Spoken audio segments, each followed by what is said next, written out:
Kristus voskrese, drahí pútnici, pozdravujeme po dlhšej dobe. Nachádzame sa na dovoľnovaloch a chystáme sa na púť do Jasnej. Jasná je náš koncový bod.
Obed na Veľkej Chochuli.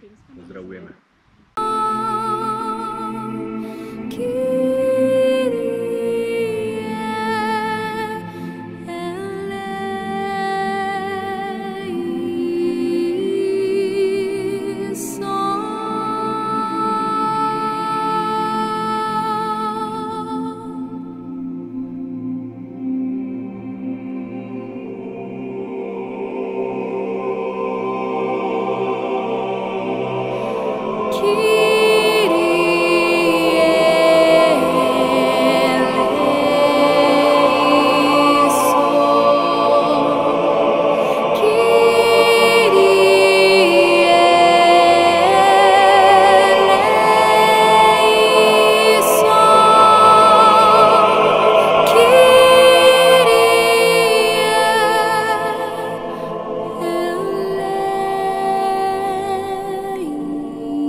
Raňajky na chate Ďurkova.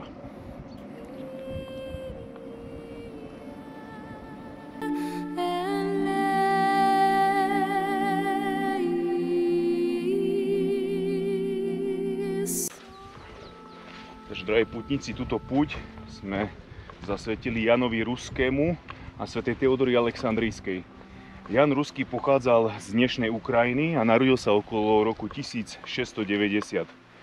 Počas rusko-tureckej vojny sa dostal do zajatia k tureckému pašovi, ktorý ho zo začiatku veľmi múčil a snažil sa ho priviesť na moslimskú vieru rôznymi spôsobmi, hlavne mučením. Jan Ruský ostal neoblomný a ostal verný našemu spasiteľovi Isusovi Kristovi. Hoci bol pokorný otrok, ale svojej viery sa nezdal a ostal verný Kristovi až do konca. Nakoniec si ho paša za jeho obetavosť a za jeho pracovitosť veľmi obľúbil a dokonca obľúbil tak, že dovolil mu spať v koniarni, tam, kde prespávali kone. Jan Ruský veľmi tvrdo pracoval a v noci sa zúčastňoval na božskej liturgii, aby sa stretával s našim spasiteľom Isusom Kristom v Eucharistii. Dožil sa len nejakých 40 rokov, zomrel a do večnosti odchádzal v roku 1730 a jeho najväčšia túžba bola pred smrťou prijať Isusa Krista. A tak poprosil kňaza, ktorý v tejto oblasti slúžil, aby mu doniesol Eucharistiu. Ale keďže nemohol otvorene prísť ako kňaz, tak mu doniesol Eucharistiu skrytú v jablku. Ján Ruský príjma Isusa Krista a odovzdáva dušu, svoju nesmrteľnú dušu nebeskému Otcovi. Po jeho usnutí sa odohrávalo množstvo zázrakov a na príhovor Jána Ruského boli zaznamenané uzdravenia a pomoc. Nech sa za nás svätý Ján Ruský prihovára pred trónom nášho Spasiteľa Isusa Krista, aby sme aj my boli verní Kristovi a svedčili o viere. Všetko dobré.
Pútnici, takže na vrchole Chopku 2023 metrov odslúžime blahodarstvený moleben, ďakovný moleben za našich svätých, za svätého Jána Ruského, svätú Teodoru Alexandrijskú.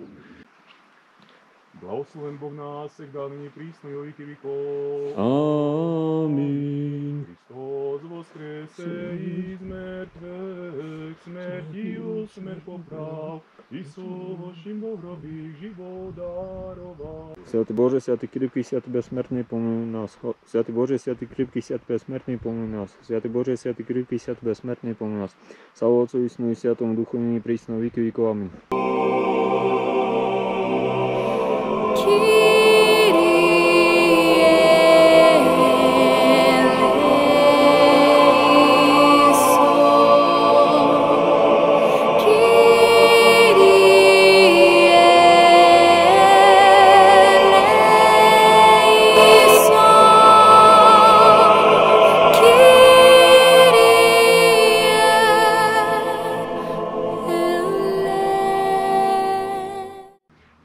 Пресвятая Богородице, спаси нас. Святися, Новый Иерусалиме, слава Господня на Тебе воссияли, кой ныне веселися Сионе. Теже чистая красуйся, Богородице, восстани рождества Твоего. Слава Тебе, Христе Боже, упование наше, слава Тебе.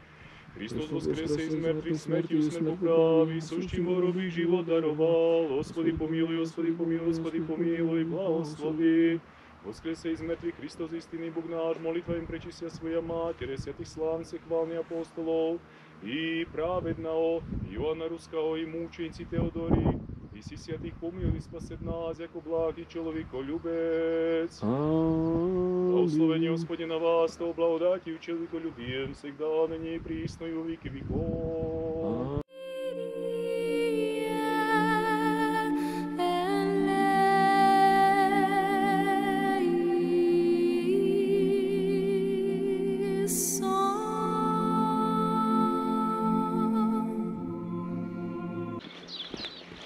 Sveta Teodora Alexandrijská pochádzala z významného rodu a žila za čias císara Maximiliána, ktorý bol prenasledovateľ kresťanov.